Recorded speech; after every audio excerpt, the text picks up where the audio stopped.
ओं सर्वमंगलमंगल्ये शिवे सर्वार्थसाधिके शरण्ये त्र्यंबके गौरी नारायणी नमोस्तुते सृष्टि स्थिति विनाशानं शक्तिभूते सनातनी गुणाश्रय गुणमये नारायणी नमोस्तुते।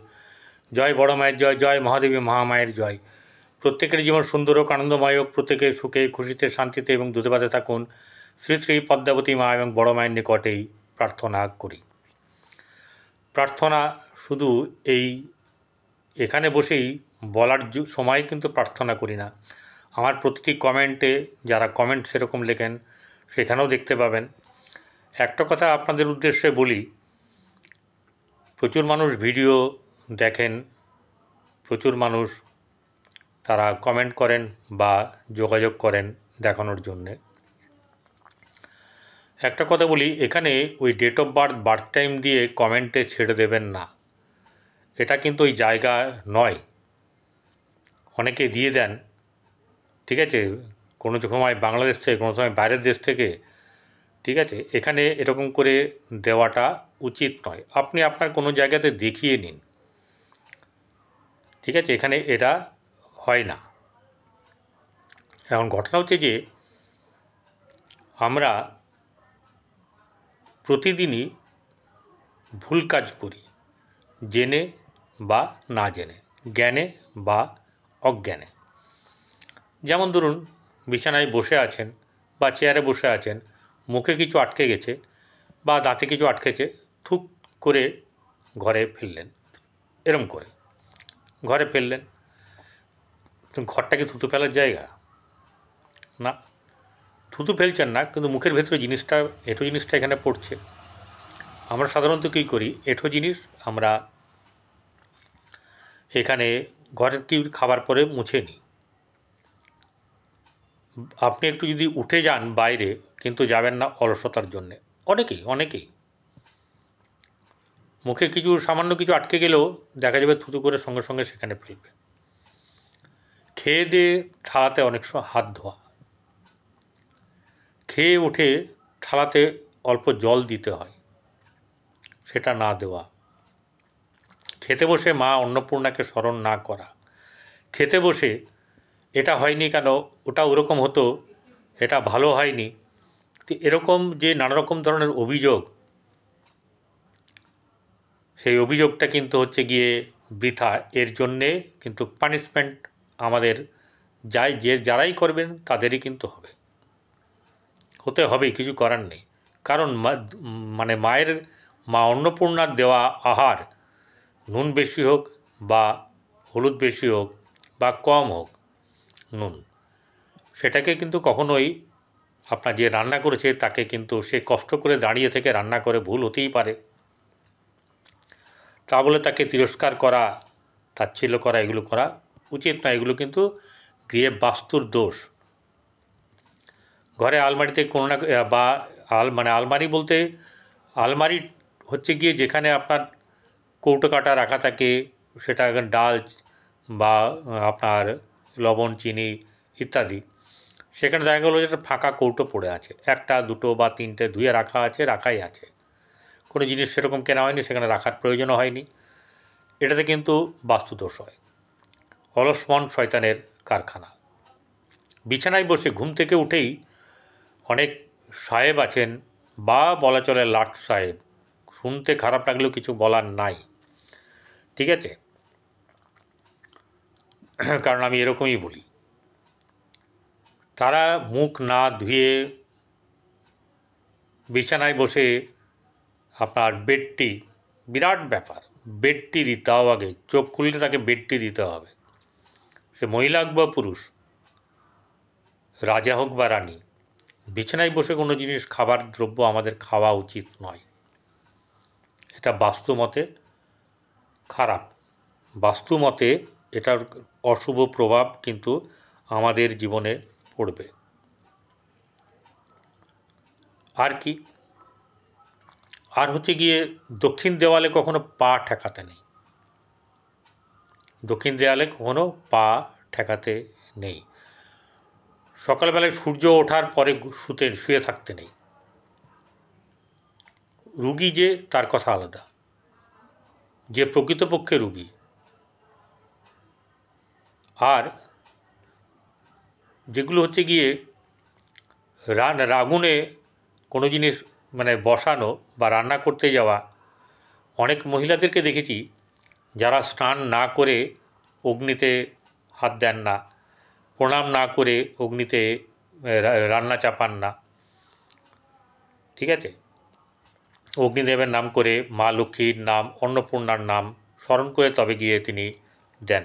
কিন্তু অনেক বাড়িতে আজকাল তো দেখাই যায়, ঘুম থেকে উঠে চোখ মুখ ধুয়ে কোনো রকমে করে হয়তো বেরোবে তার হাজব্যান্ড বা ছেলে, যে কেউ, সঙ্গে সঙ্গে সে কোনো না কিছু চা হোক কফি হোক রান্নার দিকে চলে গেল। এটা কিন্তু মা বোনেদের জন্যে এটা কিন্তু অশুভত্বের কারক। এখান থেকেই কিন্তু বাস্তুদোষ তো ছেড়েই দিন, বাস্তুদোষ তো হচ্ছে এই যে পুষ্টির ব্যাপারটাও সেটা কিন্তু গণ্ডগোল হবে। কারণ শরীরে খাবার দাবার খায় আমাদের পুষ্টির জন্যে। যে রাগতস্বরে রান্না করে, ক্রোধ হয়ে রান্না করে, ঠিক আছে, সে যে কোনো কারণেই হোক, তার যদি ক্রোধ আসে রান্নার সময়ে, তাহলে সেই ক্রোধযুক্ত খাবার এটাও কিন্তু আমাদের শরীরের পক্ষে হানিকারক, যতই সুস্বাদু হোক। ঘরে চটি পড়ে আছে, সেই চটি পরা হয় না, দীর্ঘদিন পড়ে আছে, ব্যবহার করা হয় না, ছিঁড়ে গেছে, সারানো হয় না, এমন জিনিস ঘরে রাখলে বাস্তুদোষ হবে। এরকম ধরনের প্রচুর আছে, যা আমরা আমাদের জীবনে অনেক কিছু আছে যার জন্যে মা লক্ষ্মী এসে দাঁড়ায় না। মানে আমরা বলি লক্ষ্মী তো চঞ্চলা, তাকে ধরে রাখা মানে যার কাছে অর্থ থাকবে তার কাছে জানতে হবে যে মা লক্ষ্মী সেখানে স্বয়ং থাকেন। তো এই ব্যাপার নিয়ে পরে একটা এপিসোড আমি নিয়ে আসবো, যেখানে ভুরি আমরা দোষ করি। তার মধ্যে যে কথাগুলো বললাম সেগুলো তো আছেই, এছাড়া মা লক্ষ্মী স্থিত হয় না অনেক কারণ আছে। আমরা ঘরের সামনে চটি ছেড়ে রাখি, ঘরের দরজার সামনে চটি খুলে রাখতে নেই, না নিজে রাখবেন না কাউকে রাখতে দেবেন, একটু পাশে দিন। হয়তো ঘরের জায়গা, অনেক সময় দেখা যায় যে ফ্ল্যাটে জায়গা থাকে না, কিন্তু তাদেরকে জায়গা করে দিতে হবে, র্যাক করে দিন বা কোনো কিছু করে দিন। ঘরের সামনে ছড়িয়ে ছিটিয়ে জুতো রাখাটা উচিত নয়। এবারে একদিন দুদিন আপনার বাড়িতে অনুষ্ঠান হয়েছে, সেগুলো আলাদা ব্যাপার। ঘরের শুকনো মালা ঠাকুরের কাছে দেওয়া আছে, আপনার দেওয়ালে টাঙানো মূর্তির ইয়েতে, আপনার ফটোতে, সেটা দীর্ঘদিন থাকাটা ঠিক না। ঠাকুরের স্থানে দেখা যাচ্ছে যে আমরা পিতামাতাকে ভগবান বলি বলে আপনার ঠাকুর দেবতার আসনে, এক আসনে তাদেরকে রাখা হয়েছে। সেখানে কারোর গুরুও আছে, মা বাবাও আছে, আবার ঠাকুর দেবতাও মানে দেবদেবীও আছেন। কত মারাত্মক খারাপ জানেন না বাস্তুতে। দেখুন, যারা না মানবেন তারা শুনবেন না, তারা যেটা মনে করবেন করবেন। প্রথম কথা হচ্ছে যে একদম যদি ওখানেই রাখতে হয়, এক নম্বর হচ্ছে মৃত কারোর ফটো ঈশ্বরের মানে ওখানে রাখতেই নেই। ঠিক আছে, এ নিয়ে কোনো দিন আমি যদি ভিডিও করি তো করব, কেন তার প্রমাণ বা তার তথ্য আমি তুলে ধরব। যদি কেউ রাখবেনি, তাহলে একদম নিচে তাকে হচ্ছে গিয়ে মা বাবাকে রাখতে পারেন, তবে পূর্ব বা উত্তর দিকে কোনো মৃত ব্যক্তির ফটো রাখতে নেই। যাই হোক, আপনার ইচ্ছে, আপনার কাছে মা বাবা হচ্ছে গিয়ে দেবদেবী, আপনার মনের ব্যাপার। গুরুকেও এখানে বসিয়েছেন না, গুরু আপনার মা বাবার ওপরে হচ্ছে গিয়ে তার উপরে রেখে হচ্ছে গিয়ে আপনার গুরু, তার ওপরে রাখে ঈশ্বরের ওপরে কখনো আপনার মা বাবার ফটো বা গুরুর ফটো রাখা উচিত না। কারণ যে গুরুকে, যার কাছে দীক্ষা নিয়েছি, তিনিও তার ভজনা করেন, আর আমাকেও সে পথ দেখাচ্ছেন যে তার ভজনাই করো। ঠিক আছে, যুক্তি সহকারে কথা বলা ঠিক আছে। অনেকেই আছেন যে যারা কিনা আপনার সকালে উঠেই একদম মানে কী বল, মুখ দাঁত খিচিয়ে কাউকে অর্ডার করে এটা করিস না কেন, ঘুম থেকে উঠেই, এটা হচ্ছে গিয়ে অলক্ষ্মীর কারক। তাদের বাড়িতে অশান্তি, ভুল বোঝাবুঝি, আপনার কলহ, গৃহে রোগ ছেড়ে যাবে না, অর্থ টিকবে না, যাচ্ছে তাইভাবে অর্থ খরচ হবে, কেউ কাউকে মানবে না, সবাই দাদা আর সবাই প্রজা, এরকম একটা ব্যাপার। তো অনেকে ঋণ নিয়ে থাকেন, ঋণের ব্যাপারেও ব্যাপার আছে, ঋণ নিতেই পারেন দরকার পড়লে, কিন্তু ঘটনা হচ্ছে যে ঋণ পাবো বলে ঋণ নিয়ে নেব, ঋণ নিতে গেলেও কিন্তু ব্যাপার আছে যে মঙ্গলবার বা আপনার সোমবারে ঋণ নেওয়া উচিত না, তাহলে এই ঋণ দীর্ঘদিন ধরে থেকে যায়। আপনি চেষ্টা করছেন কিন্তু পাবেন না, পারবেন না, আপনাকে ওই গ্রহ করতেই দেবে না। এটা গ্রহের খেল, এটা কিছু করার নেই। চন্দ্র ষষ্ঠে থাকাকালীন বা যার জন্মকালীন সময়ে চন্দ্র ষষ্ঠে বসেছে, তার কখনো ধার করা উচিত না। তো একটা ব্যাপার হচ্ছে যে সমস্ত জিনিসেরই কিন্তু আমাদের এই কারণের জন্য অনেকেই দেখা যায় যে আমাকে ফোন করেন, আমার এই অবস্থা, আমার খারাপ অবস্থা, অমুক অবস্থা, ঠিক আছে, সামনের দুর্দিন আসছে, আরও সামনের দুর্দিন আসছে, কোনো চমকানো ধমকানো বা কাউকে ভয় দেখানোর কোনো ব্যাপার নেই, বাস্তবেই তাই ঘটবে। প্রকৃতি তার খেলা শুরু করে দিয়েছে, 1 ইঞ্চি ইঞ্চি মেপে নেপেছে। কারণ নদীকে বুঝিয়ে নদীর গায়ে প্রাসাদপম হোটেল তৈরি করা, লজ তৈরি করা, ঠিক আছে, ঘর তৈরি করা, সে কেন ছেড়ে দেবে? আমরা মানুষেরা ছাড়ি? কোর্ট কেস, মারামারি, দাঙ্গা হাঙ্গামা করি। প্রকৃতি যে জায়গায় যাবে, প্রকৃতি যে জায়গায় দিয়ে চলছে, সেখানে কিন্তু আমরা আটকে রাখি। তাহলে আমরা যেমনি ঘরের খারাপ করি, তেমনি যেমনি ঘরের বাস্তু খারাপ করি, তেমনি দেশের বাস্তু, রাজ্যের বাস্তু, সব কিছু আমরা খারাপ করি। গাছ কেটে উড়িয়ে দিচ্ছি, কিন্তু গাছ লাগাবার ব্যাপারে কিন্তু নেই। প্রত্যেকেরই তো একটা করে গাছ লাগানো উচিত। বড় গাছ ভালো দেখে, একদম বট, অশ্বত্থ হোক, পাকুড় হোক, নিম গাছ হোক, সে আম গাছ হোক, জাম গাছ হোক, লাগানো তো উচিত।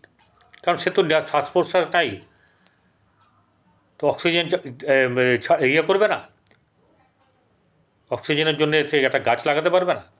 তার অক্সিজেন যত টাকার অক্সিজেন লাগতো, সেটা ভেবে তো একটা গাছ, দুটো গাছ লাগাতে পারে। যাই হোক, প্রতিকার যে আমরা বলি না, আমরা যদি ঠিকভাবে কাজ করি তাহলে দেখবেন ঠিকভাবে হবে। তাহলে প্রতিকারের ওগুলি হচ্ছে প্রতিকার। ঠিকভাবে কাজ করা, ঠিকভাবে কথা বলা, ঠিকভাবে ব্যবহার, ঠিক আছে, এ সবগুলি হচ্ছে প্রতিকার। কাউকে চোখ রেঙে কথা বললাম, পরবর্তীকালে আমার প্রতিকার দরকার পড়বে। আমি কাউকে আজকে ঠকিয়ে নিলাম, চালাকি করে নিলাম, একদিন আমাকে প্রতিকার নিতে হবে। এগুলো কিন্তু চলবেই। যাই হোক, আজ 19শে ভাদ্র, 5ই সেপ্টেম্বর। 5ই সেপ্টেম্বর আমরা জানি শিক্ষক দিবস। ডক্টর সর্বপল্লী রাধাকৃষ্ণনের আজকে জন্মদিন। তো তিনি ছিলেন প্রাক্তন রাষ্ট্রপতি। এখন ঘটনা হচ্ছে যে আজকে শুক্রবার, তিথি হচ্ছে শুক্ল ত্রয়োদশী তিথি, চন্দ্র মকর রাশিতে শ্রবণা নক্ষত্রে অবস্থান করছে। রাহুকাল সকাল 10টা 2 মিনিট থেকে 11টা 35 মিনিট পর্যন্ত অবস্থান করবে। চলে আসবো সরাসরি একদম রাশিতে, কোন গ্রহ কোথায় অবস্থান করছে জেনে নেব আগে। সেটা হচ্ছে যে মেষ রাশিতে, বৃষ রাশিতে কোনো গ্রহ নেই। মিথুনে বসে আছে আপনার বৃহস্পতি, কর্কটে শুক্র, রবি, বুধ, কেতু বসে আছে হচ্ছে গিয়ে সিংহ রাশিতে। রবির নিজের ঘরে বসে আছে, আর বুধ বন্ধু গৃহে বসে আছে। আপনার মঙ্গল বসে আছে কন্যা রাশিতে। এরপরে চলে আসবো একদম মকরে, সেখানে বসে আছে চন্দ্র। শ্রবণা নক্ষত্রে, শ্রবণা নক্ষত্র হচ্ছে গিয়ে আপনার নিজের নক্ষত্র, চন্দ্রের নক্ষত্র। এরপরে চলে আসবো হচ্ছে গিয়ে কুম্ভে বসে আছে রাহু, আর মিনে হচ্ছে বক্রী শনি। মেষ রাশি জাতজাতিকাদের আর্থিক দিক থেকে চাপানোতর থাকবেই। অনেকটা আজকের দিনে কর্ম পাবো পাবো পাবো পাবো করে কিন্তু পরিশ্রম করেও যতটা পাওয়ার কথা ততটা আজকে পাবেন না। আর গৃহে চাপানোতর কিন্তু থাকলেও মোটামুটিভাবে আজকের দিনটা ভালো যাবে। ভাই বোনদের সঙ্গে সম্পর্ক মোটামুটি শুভ যাবে। প্রেমের ক্ষেত্রে শুভ ভাব থাকবে না, সন্তানের দিক থেকে শুভ যাবে, সন্তানের উন্নতি এসব ব্যাপারগুলো থাকবে। তবে সন্তানের ব্যাপারটাও কিন্তু খেয়াল রাখতে হবে তার জন্মকুণ্ডলিতে কী বলছে। ব্যবসা বাণিজ্যের দিক থেকে ব্যবসা বাণিজ্য খুব বেশি ভালো হবে এরকম ব্যাপারটা কিন্তু নেই। আর আশা পাবেন কিন্তু পরিণতি কিন্তু তার বা সফলতা আসবে না। বৈবাহিক জীবন মধ্যম শুভ। ভাগ্যভাব শুভ যাবে, ভাগ্যের দিক থেকে উন্নতি আছে, কিন্তু এখন অতটা জোরদার কিন্তু নেই। কর্মক্ষেত্রের বা চাকুরি ক্ষেত্রে সেখানে কিছু না কিছু শুভফল থাকলেও খুব শুভফল পাওয়ার ব্যাপারটা কিন্তু একটু নড়বড়ে আছে। সফলতা কিছু না কিছু ব্যাপারে পাওয়ার সম্ভাবনা থাকবে, তবে শারীরিক দিক থেকে কিছু না কিছু সমস্যা থাকবে, বিশেষ করে দাঁতের যন্ত্রণা নিয়েও কেউ ভুগতে পারেন। এছাড়া পেটের সমস্যা কিন্তু থাকবে। দ্বাদশে শনি বসে আছে, অর্থ খরচের ব্যাপারটাও কিন্তু থাকবে। আর আপনার যেহেতু 7.5 চলছে, মানসিক দিক থেকে কিন্তু সবসময় ঠিক বা স্থির থাকবে না। তাই এখানে ক্ষেত্রে 1 নম্বরই হচ্ছে যে মেডিটেশন বা হিলিং করা। দ্বিতীয় হচ্ছে গিয়ে বৃষরাশি জাতজাতিকাদের আর্থিক দিক থেকে শারীরিক দিক থেকে ব্যাপার হচ্ছে যে মধ্যম শুভ যাবে। দুটো ব্যাপারেই কিন্তু মধ্যম শুভ যাবে। একটু আপনারকে সচেতনভাবে চলতে হবে, নাহলে কারোর সঙ্গে না কারোর সঙ্গে ঝগড়া বিবাদ হওয়ার সম্ভাবনা থাকবে। ভাই বোনদের সঙ্গেও তর্ক বিতর্কে জড়াতে পারেন। সেখানে কিছু শুভভাব বজায় থাকলেও আপনার কোনো না কোনো দিক থেকে একটু টালমাটাল হওয়ার ব্যাপার থাকবে। গৃহে শুভভাব বজায় থাকবে না, ঠিক আছে। মায়ের শারীরিক দিক থেকে একটু দেখবেন, মানে মাকে নিয়ে একটু চিন্তার ব্যাপার হতে পারে। প্রেমের ক্ষেত্রে অশুভ, দাম্পত্য জীবনে আপনার মধ্যম শুভ, সন্তানের দিক থেকে শুভ যাবে। ব্যবসা বাণিজ্যের দিক থেকে খুব শুভ যাবে না। কর্মের দিক থেকে কর্মলাভ হওয়ার ব্যাপার নিয়ে কিন্তু একটু দুশ্চিন্তা থাকবে। সহসা প্রাপ্তির ব্যাপারও কিন্তু থাকবে, তবে ভাগ্যভাব মধ্যম শুভ যাবে। মিথুন রাশি জাতজাতিকাদের আর্থিক দিক থেকে অনেকটা আপনার শুভ যাবে। চাপানোতর থাকবে কোথায়, আপনার ব্যবহারের ওপরে কিন্তু নির্ভর করছে আপনার ব্যবসা এবং বৈবাহিক জীবন, ঠিক আছে। কোনো কারোর সঙ্গে কোনো ব্যাপার নিয়ে কিন্তু ঝামেলা ঝঞ্ঝাট পাকিয়ে সেটাকে দেখে নেবো, এই করে নেবো সেই করে নেবো করলে কিন্তু তাতে কিন্তু আপনার দুঃখ বাড়বে, সমস্যা বাড়বে। আপনার ভাই বোনদের সঙ্গে পরিবার আত্মীয়স্বজনের সঙ্গে সম্পর্ক ভালো যাবে। গৃহে শুভভাব বজায় থাকবে না, আনন্দ উৎসব অনেক সময় মাটি হয়ে যাবে। সন্তানের দিক থেকে মধ্যম শুভ, প্রেমের ক্ষেত্রে শুভ যাবে, দাম্পত্য জীবন শুভ যাবে। ব্যবসা ক্ষেত্রে উন্নতি যোগ আছে, ব্যবসায় নতুন দিশা খোলার মানে কোনো কিছু পাওয়ার ব্যাপারে আপনাদের কাছে সেই দিশা উন্মুক্ত হবে এবং তাতে করে আপনি এগোবেন এবং আপনার পরবর্তীকালে লাভ হওয়ার সম্ভাবনা থাকবে। এরপরে হচ্ছে ভাগ্যভাব মধ্যম শুভ। কর্মক্ষেত্রের জায়গায় কর্মলাভ হওয়ার সম্ভাবনা কিন্তু যথেষ্ট কম, টানা হেঁচড়া চলবে এবং আপনার কী হবে, ঘোরাঘুরি করতে হবে, অর্থাৎ আজ নয় কাল, কাল নয় পরশু। চলে আসবো এবারে কর্কট রাশি জাতজাতিকাদের আর্থিক দিক থেকে মোটামুটিভাবে চলে যাবে, ঠিক আছে। আটকাবেও না আর থেমেও থাকবে না বা এরকম ব্যাপার। গৃহ পরিবার আত্মীয়স্বজনের সঙ্গে সম্পর্ক মধ্যম শুভ, ভাই বোনদের সঙ্গে সম্পর্কের মধ্যম উন্নতি। এছাড়া গৃহে শুভভাব বজায় থাকবে, কিন্তু চাপানোতরও থাকবে মাঝে মধ্যে। আচ্ছা, এরপরে যেটা হচ্ছে গিয়ে ভাই বোনদের সঙ্গে এবারে আপনার বৈবাহিক জীবন কিন্তু খুব একটা যে শুভ যাবে তা নয়, খারাপও যাবে তা কিন্তু নয়। তো এবারে যেটা হচ্ছে গিয়ে আমাদেরকে চিন্তা করতে হবে আরও জিনিস, সেটা আমাদের ব্যবসার ক্ষেত্রে কিন্তু মধ্যম শুভ থাকবে। আর যেটা হচ্ছে গিয়ে আপনার বৈবাহিক জীবন কিন্তু খুব একটা শুভ যাবে না। এছাড়া যেটা হচ্ছে গিয়ে আপনার কর্মক্ষেত্রে কর্মলাভ হওয়ার সম্ভাবনা যথেষ্ট থাকবে। এরপরে যেটা দেখব সিংহরাশি। সিংহরাশি জাতক জাতিকাদের আর্থিক দিক থেকে মধ্যম শুভ যাবে। সিংহরাশির জাতক জাতিকাদের একটু সাবধানে থাকা উচিত এবং আপনার সম্মান নিয়ে নিজেকে সম্মান ঠিক রাখা, অপরকে সম্মান দেওয়া, এই ব্যাপারটাকে ঠিক রাখতে হবে। গৃহ পরিবার আত্মীয়স্বজনের সঙ্গে সম্পর্ক ঠিক থাকবে না। ভাই বোনদের সঙ্গে মধ্যম শুভ যাবে, গৃহে মধ্যম শুভ থাকবে, সন্তানের দিক থেকে মধ্যম শুভ। আপনার প্রেমের ক্ষেত্রে অশুভ, দাম্পত্য জীবনে শুভ যাবে না। এবং আপনার যেটা হচ্ছে গিয়ে খেয়াল রাখবেন যে ব্যবসা বাণিজ্যের দিক থেকেও কিন্তু কোনো না কোনোভাবে ভুল ত্রুটি হওয়ার সম্ভাবনা থাকবে। আর ভাগ্যভাব মধ্যম শুভ, কর্মক্ষেত্রের জায়গায় কর্মলাভের সম্ভাবনা কিন্তু ক্ষীণ বা নাই বললেই চলে। চলে আসবো এবারে কন্যা রাশি। কন্যা রাশি জাতক জাতিকাদের আর্থিক দিক থেকে মধ্যম শুভ যাবে। আর গৃহ পরিবার আত্মীয়স্বজনের সঙ্গে সম্পর্ক ভালো যাবে।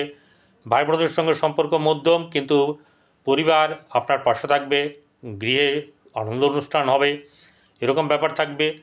কিন্তু আপনার যেটা হচ্ছে যে বৈবাহিক জীবন শুভ নয়, ব্যবসা ক্ষেত্রে খুব বেশি শুভ যাবে না। ভাগ্যভাব মধ্যম শুভ হলেও কর্মক্ষেত্রের জায়গায় কর্মলাভ হওয়ার যথেষ্ট সম্ভাবনা আছে। সহসা প্রাপ্তি, সাফল্য, সম্মান এগুলো পাওয়ার সম্ভাবনা থাকবে। তুলা রাশি। তুলা রাশি জাতক জাতিকাদের আর্থিক দিক থেকে চাপানোতর চললেও আপনার ভাগ্য ভালো যাবে, কর্মক্ষেত্রের জায়গায় কর্মলাভ এবং আপনার দীর্ঘদিনের পরিশ্রম হয়তো দেখা যাবে যে কিছু না কিছু কাজে এসছে। গৃহে শুভভাব মোটামুটিভাবে বজায় থাকবে। ভাই বোনদের সঙ্গে সম্পর্ক শুভ। প্রেমের ব্যাপারে অবৈধ সম্পর্কের ব্যাপার থাকবে। সন্তানের দিক থেকে মধ্যম শুভ। আর সহসা প্রাপ্তি, লাভ এগুলো হওয়ার সম্ভাবনা থাকবে। বৃশ্চিক রাশি। বৃশ্চিক রাশি জাতক জাতিকাদের আর্থিক দিক থেকে সমস্যা থাকলেও গৃহের ব্যাপারে কিন্তু একটু আপনার সমস্যা থাকবে, বিশেষ করে সন্তানকে নিয়ে। সন্তানের দিক থেকে আপনার কিছুটা চাপানোতর অবশ্যই করে থাকবে, কিন্তু পরিবার আত্মীয়স্বজনের সঙ্গে সম্পর্ক ভালো যাবে, ভাই বোনদের সঙ্গে সম্পর্ক ভালো যাবে। গৃহে কেউ না কেউ আপনার মানে পেছনে লাগা বা চাপানোতর একটা ব্যাপার থাকবে। বৈবাহিক জীবন মধ্যম শুভ, আপনার ব্যবসা বাণিজ্যে শুভ যাবে, ভাগ্যভাব শুভ, কর্মক্ষেত্রের জায়গায় কর্মলাভের সম্ভাবনা থাকবে। চলে আসবো এবারে ধনুরাশি। ধনুরাশি জাতক জাতিকাদের আর্থিক দিক থেকে বেশ শুভ। বৈবাহিক জীবন শুভ, ব্যবসা বাণিজ্যে শুভ, নতুন ব্যবসা লাভের সম্ভাবনা বা সেই সব নিয়ে চিন্তা পরিকল্পনা এগুলো পরবর্তীকালে আপনার জীবনে প্রচুর অর্থ আপনার জীবনে নিয়ে আসবে। এবং গৃহ পরিবার আত্মীয়স্বজনের সঙ্গে সম্পর্ক ভালো যাবে, ভাই বোনদের সঙ্গে মধ্যম শুভ, কিন্তু গৃহে চাপনতর থাকবে, মন মানসিকতা শুভ থাকবে না। সন্তানের দিক থেকে মধ্যম। আর যেটা হচ্ছে গিয়ে আপনার ব্যবসা বাণিজ্যে শুভ যাবে। আর সমস্ত দিক থেকে মোটামুটি আর ভালো আছে, সাফল্য পাবেন, কর্মক্ষেত্রে কর্মলাভ হওয়ার সম্ভাবনা থাকবে। এবার ধনুরাশির পরে চলে আসবো হচ্ছে মকর রাশি। মকর রাশি জাতক জাতিকাদের আর্থিক দিক থেকে মধ্যম শুভ যাবে, কিন্তু ওই একটা ব্যাপার, ঢেউ খেলানো ব্যাপার, অর্থাৎ অর্থ যাবে আসবে, যাবে আসবে এরকম একটা ব্যাপার। পরিবার আত্মীয়স্বজনের সঙ্গে সম্পর্ক কিছু না কিছু চিড় ধরবে। ভাই বোনদের সঙ্গে সম্পর্ক কখনো শুভ কখনো অশুভ, বেশিরভাগটা অশুভ হওয়ার সম্ভাবনা। যারা জানতে চেয়েছেন তাদেরকে আমি বলেছি, শনি যতক্ষণ এখানে থাকবেন ততক্ষণ এই ভাই বোনদের সঙ্গে সম্পর্ক, যাদের ভাই বোন আছে তাদের সম্পর্কে মধ্যম, কখনো খারাপ, খুব ভালো কিন্তু এখানে হওয়ার সম্ভাবনা নেই। আচ্ছা, মকর রাশি জাতক জাতিকাদের আপনার গৃহে শুভভাব মধ্যম থাকবে, কিন্তু সন্তানের দিক থেকে খুব বেশি শুভ নয়। প্রেমের ব্যাপারেও সেরকম কিছু নেই, লোন শোধ হওয়ার একটা ব্যাপার থাকবে। আর ব্যবসা বাণিজ্যে উন্নতি আছে, গৃহে শুভভাব বজায় থাকবে, ভাগ্যভাব মধ্যম শুভ, কর্মক্ষেত্রের জায়গায় কর্মলাভের সম্ভাবনা থাকবে, সহসা প্রাপ্তির সাফল্য কিছু সেরকম ধরনের নেই। কুম্ভ রাশি জাতক জাতিকাদের আর্থিক দিক থেকে চাপানোতর অবশ্যই করে থাকবে, বিশেষ করে মন মেজাজ ঠিক থাকবে না, মানসিক চাপ যথেষ্ট থাকবে এবং আপনার হাতের কাছে অর্থ এলে অর্থ হাতে থাকতে চাইবে না। গৃহে শুভভাব বজায় থাকা একটু মুশকিল হবে। সন্তানের দিক থেকে মধ্যম শুভ যাবে বা সন্তানের দিক থেকে আরও ভালো যাবে, সন্তানের উন্নতি যোগ আছে এই সময়। আপনার ব্যবসা বাণিজ্যের দিক থেকে মধ্যম শুভ যাবে, বৈবাহিক জীবন খুব বেশি শুভ যাবে না, ভাগ্যভাব শুভ যাবে। কর্মক্ষেত্রের জায়গায় সামান্য লাভ আছে, কিন্তু সহসা প্রাপ্তির যোগ বেশ ভালো আছে। চলে আসবো এবারে শেষ রাশি মীন রাশি। এই মীন রাশি জাতক জাতিকাদের সাড়ে চলছে, তাদের মানসিক দিক থেকে সবসময় একটা চাপনোতর চলবে, তবে সহসা প্রাপ্তির যোগ কিন্তু আজকে বেশ আছে, লিকুইড মানি পাওয়ার সম্ভাবনা আছে। আপনার ভাগ্যভাব শুভ যাবে, সন্তান স্থান শুভ, গৃহের শুভভাব বজায় থাকবে। হ্যাঁ, বৈবাহিক জীবন কিন্তু খুব একটা শুভ যাবে না।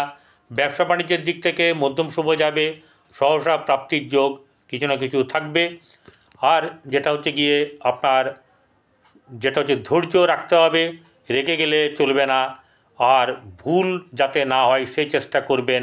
এবং আপনাকে একটা কথা বলবো, সবাইকেই বলছি যে গরু, কুকুর, কাক, পক্ষী এদেরকে রীতিমতো খাওয়ান এবং যে খেতে পায় না তাকেও খাওয়ান।